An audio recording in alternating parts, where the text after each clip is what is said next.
मित्रों, एक बार फिर आपका मेरे इस चैनल पर स्वागत है। आज हम नेपाल के काठमांडू की सैर करेंगे। मित्रों, नेपाल जाने के लिए गोरखपुर उत्तर प्रदेश और बिहार रक्सौल से दो रास्ते हैं सड़क मार्ग से जाने के। हम गोरखपुर से नेपाल बॉर्डर में हमने प्रवेश किया। सोनोली का ये प्रवेश द्वार है। नेपाल और भारत की सीमा पर स्थित, यहाँ से नेपाल प्रारंभ होता है। आखिरी गांव भारत का सोनोली है। इसे सोनोली बॉर्डर भी कहते हैं। नेपाल जाने के लिए वैसे तो वीज़ा और की ज़रूरत नहीं है, लेकिन आपके पास अपना फ़ोटो सहित कोई ऐसा आइडेंटिटी होना चाहिए जिससे कि आप नेपाल में प्रवेश कर सकें। बिना आइडेंटिटी के आप नेपाल में प्रवेश नहीं कर सकते। हम सोनोली बॉर्डर से नेपाल में प्रवेश कर रहे हैं। ये गोरखपुर से सोनोली हम दोपहर में रवाना हुए और शाम को पहुँचे।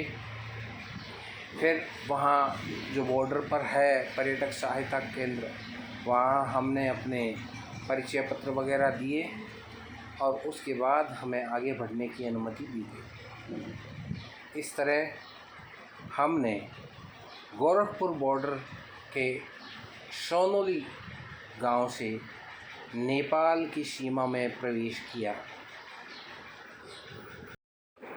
नेपाल बॉर्डर में प्रवेश करने के लिए अगर आप गाड़ी लेके जाते हैं, अपना वाहन लेके जाते हैं, तो आपको वहाँ पंजीकृत कराना पड़ेगा और शुल्क देना पड़ेगा निर्धारित।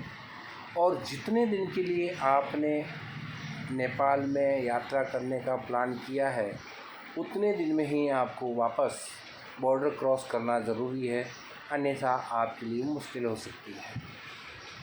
परमिट नेपाल का लेने के बाद ये देखिए, सोनोली बॉर्डर के प्रवेश द्वार से अब हम नेपाल बॉर्डर में प्रवेश कर चुके हैं। हमारी गाड़ी जो है वो अब नेपाल की सड़कों पर चल रही है।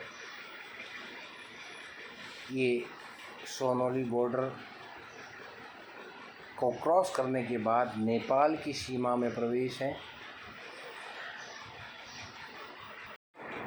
रात भर चलने के बाद हम सुबह काठमांडू पहुँचे। काठमांडू की सड़कें बन रही थी, रास्ता बड़ा ख़राब था। ये काठमांडू की शहर में हमने प्रवेश कर लिया है। हम अपने जहाँ हमें ठहरना है वहाँ के लिए गाड़ी से रवाना हुए हैं। जैन भवन है नेपाल में, काठमांडू में, वहाँ के लिए हम रवाना हुए हैं। वैसे नेपाल में होटल धर्मशाला काठमांडू में बहुत हैं। आप अगर होटल और धर्मशाला में रुकना चाहें तो रुक सकते हैं, लेकिन भारत का 1 रुपया और नेपाल के 1 रुपये 60 पैसे के बराबर है। ये देखिए, एक ख़ास बात और है नेपाल की कि नंबर प्लेट जो हैं वो हिंदी में लिखी हुई है। नेपाल एक हिंदू राष्ट्र है। वहाँ गाड़ियों के नंबर भी हिंदी में लिखे हुए हैं और अलग अलग है। काली नंबर जो प्लेट होती है वो टैक्सी की है, लाल की निजी की है, पीली जो है वो सरकारी है। इस तरह से निर्धारित कर रखी है। और ये देखिए, नेपाल की काठमांडू की सड़कें। हमारा वाहन जो है वो बढ़ता जा रहा है जहाँ हमें ठहरना है, जैन भवन, उसकी तरफ। नेपाल में आपको हर व्यक्ति, देखिए आप, हेलमेट लगाए हुए मिलेगा वाहन पे। भारत की तरह नहीं है, हर व्यक्ति हेलमेट में मिलेगा, क्योंकि हम जिस समय गए कोरोना का दौर निकल चुका था लेकिन उभरा नहीं था पूरा विश्व। तो उस समय नेपाल में कोरोना नहीं होने के बावजूद भी हर व्यक्ति मास्क लगाकर निकलता था। आप देखेंगे कि देखिए किस तरह नेपाल का ट्रैफिक भी जो है बहुत अच्छा है। ट्रैफिक नियमों का पालन वहाँ ज़रूरी है। देखिए हमारा ये देखिए ट्रैफिक सिग्नल, ट्रैफिक पुलिस भी खड़ा आपको दिखाई दिया होगा। ये गाड़ियाँ खड़ी हो गई हमारी, ये देखिए वाहन वापस चालू। नेपाल में जो है वो ये देखिए हमारा काफ़िला जो है वो बढ़ रहा है। काठमांडू नेपाल की राजधानी है, बहुत ही अच्छा शहर है। यहाँ देखने के लायक बहुत ही अच्छे स्थान हैं। विशेषकर पशुपतिनाथ का मंदिर यहाँ विशेष रूप से काठमांडू में दर्शन करने के लिए भारतीय पर्यटक आते हैं। इसके अलावा अन्य भी यहाँ दर्शनीय स्थल है। देखिए नेपाल की सड़कों पर हमारा वाहन अपने गंतव्य की ओर बढ़ता हुआ, ये नंबर मैं आपको दिखा रहा हूँ, देखिए हिंदी में और अंग्रेजी दोनों में लिखे हुए।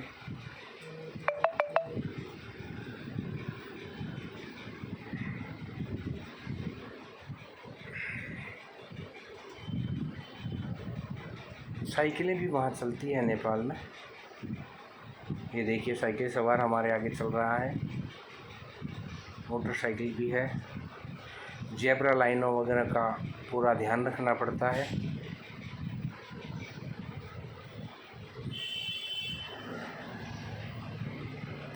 काठमांडू एक बहुत ही प्यारा शहर है। यहाँ काफ़ी दर्शनीय स्थान है जिन्हें आप देख सकते हैं। रुद्राक्ष काठमांडू में बहुत ही सस्ते और अच्छे मिलते हैं। इसके अलावा मोती जो है वो भी नेपाल में काठमांडू में अच्छे और सस्ते मिलते हैं। भारतीय पर्यटक जाते हैं तो वहाँ से रुद्राक्ष और मोती अवश्य खरीद के लाते हैं, क्योंकि नेपाल में मोती और काठमांडू ये रुद्राक्ष बहुत अच्छे मिलते हैं। और अब ये हम अपने जहाँ हमें रुकना है नेपाल में वहाँ पहुँच चुकी है हमारी गाड़ी। काठमांडू स्थित पशुपतिनाथ का मंदिर बागमती नदी किनारे पर स्थित है। इस मंदिर में भगवान शिव की 5 मुँह वाली मूर्ति है। पशुपतिनाथ विग्रह में चारों दिशाओं में एक मुख और एक मुख ऊपर की ओर है। हर मुख के दाएं हाथ में रुद्राक्ष की माला और बाएं हाथ में कमंडल मौजूद है। मान्यता है कि पशुपतिनाथ मंदिर का ज्योतिर्लिंग पारस पत्थर के समान है। इस मंदिर में भगवान शिव की मूर्ति तक पहुंचने के लिए 4 दरवाजे बने हैं। ये चारों दरवाजे चांदी की हैं। पश्चिमी द्वार के ठीक सामने शिव जी की बैल नंदी की विशाल प्रतिमा है, जिसका निर्माण पीतल से किया गया है। इस परिसर में वैष्णव और शैव परंपरा के कई मंदिर और प्रतिमाएं हैं। पशुपतिनाथ मंदिर को शिव के 12 ज्योतिर्लिंगों में से एक केदारनाथ मंदिर का आधा भाग माना जाता है।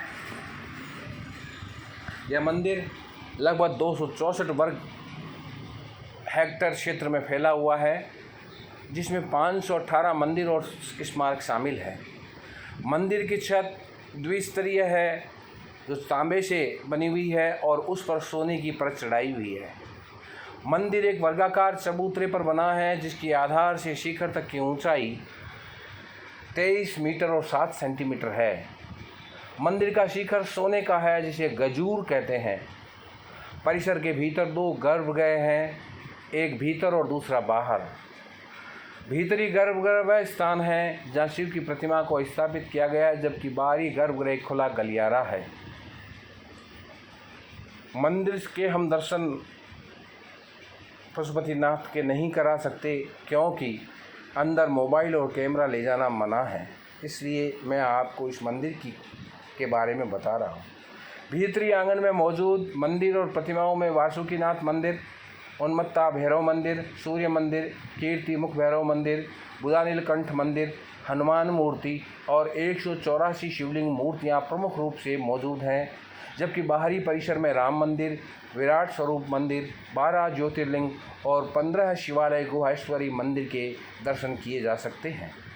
पशुपतिनाथ मंदिर के बाहर आर्य घाट है और इसी घाट से घाट के पानी को मंदिर के अंदर ले जाने का प्रावधान है। इसके बारे में 3 कथाएं प्रचलित है। कहा जाता है कि एक पौराणिक कथा के अनुसार भगवान शिव यहाँ एक चिंकारे का रूप धारण कर निद्रा में चले गए थे। जब देवताओं ने उन्हें खोजा और उन्हें वाराणसी वापस लाने का प्रयास किया तो उन्हें नदी के दूसरे किनारे छलांग लगा दी। कहा जाता है इस दौरान उनका सिंह 4 टुकड़ों में टूट गया था। इसके बाद भगवान पशुपति चतुर्मुख लिंग के रूप में यहाँ प्रकट हुए। दूसरी कथा एक चरवाहे से जुड़ी है। कहते हैं शिवलिंग को एक चरवाहे द्वारा खोजा गया था, जिसकी गाय का दूध अपने दूध से अभिषेक कर शिवलिंग के स्थान का पता लगाया था। तीसरी कथा भारत के उत्तराखंड राज्य से जुड़ी एक पौराणिक कथा से है।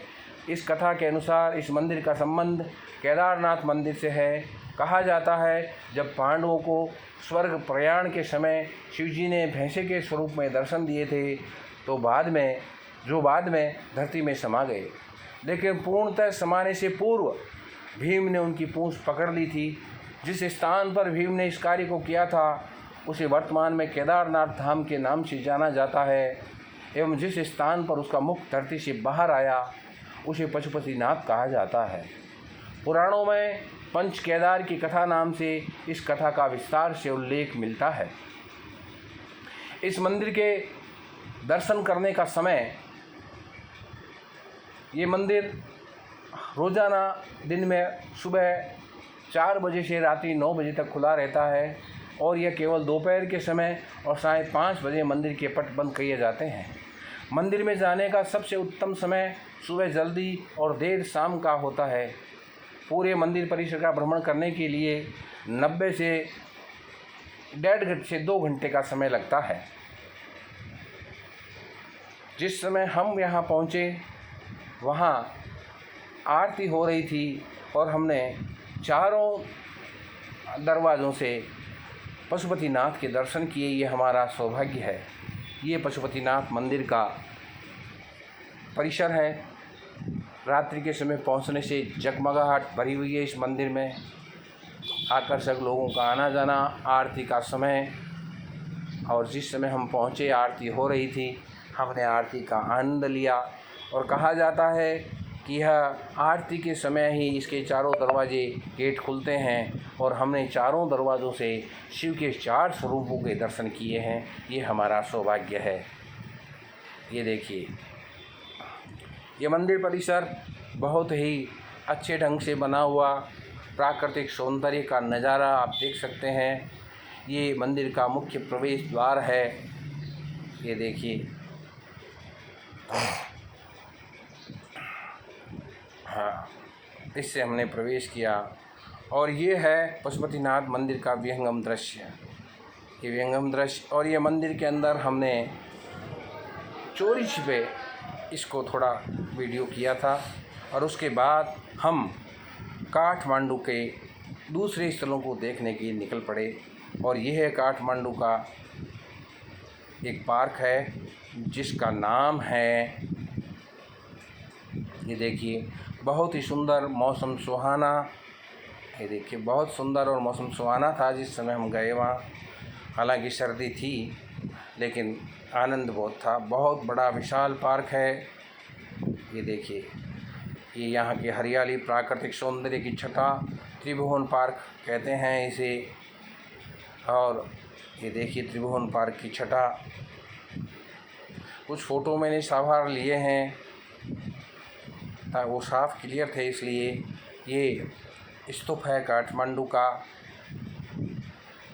ये भूतनाथ स्तूप है काठमांडू में, दूसरी जगह। ये दरबार स्क्वायर है काठमांडू का, यहाँ घूमने के लिए लोग आते हैं। और ये हनुमान मंदिर है। इसके अलावा काठमांडू में बहुत कुछ देखने के हैं। ये मंदिर एक और ये दरबार स्क्वायर काठमांडू है। ये पाटन दरबार है काठमांडू में, इसका भी भ्रमण किया गया। ये स्वप्न बगीचा है, बहुत ही सुंदर प्राकृतिक सौंदर्य का। ये नयनपाल मंदिर काठमांडू में स्थित है, यहाँ भीड़ लगी हुई है। और ये रानी पोखरा है, यहाँ छठ पूजा की जाती है। ये मनोकामना मंदिर है, कहा जाता है कि यहाँ मनोकामना करने से पूरी होती है। ये दक्षिण काली मंदिर है। और उसके बाद इन सब के बाद हम काठमांडू से जनकपुर के लिए रवाना हो गए। ये देखिए काठमांडू से जनकपुर के रास्ते के विहंगम दृश्य आप देख रहे हैं। पहाड़ों के बीच बचा नेपाल बहुत ही सुंदर और प्राकृतिक छटा का सौंदर्य वाला देश है। ये देखिए बारिश हो रही थी, मौसम बड़ा ही सुहावना था। ये पहाड़ों के बीच में बसा हुआ नेपाल का एक गांव है। देखिए हवा बह रही है, नीचे नदी कलकल बह रही है। ये एक छोटा गांव फिर आया, नीचे नदी भी है, गांव भी है।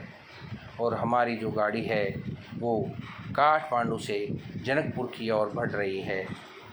दिन में हम रवाना हुए, उसके बाद रात भर हम चले और उसके बाद हम जनकपुर पहुँचे। अगले वीडियो में आपको जनकपुर के माता सीता के जहाँ माता सीता का जन्म हुआ, जहाँ विवाह हुआ, उसकी यात्रा करवाएंगे।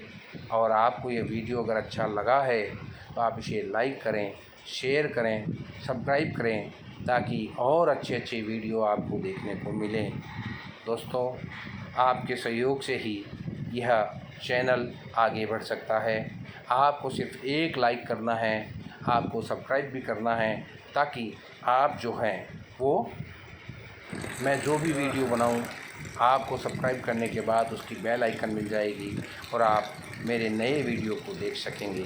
ये प्राकृतिक छटा, ये बहती हुई नदी और ये होटल का एक दृश्य है जहाँ हमने जलपान, पानी, चाय नाश्ता वगैरह किया और फिर ली। ये देखिए पहाड़ों की रानी, पहाड़ों के बीच बसा नेपाल का एक गांव।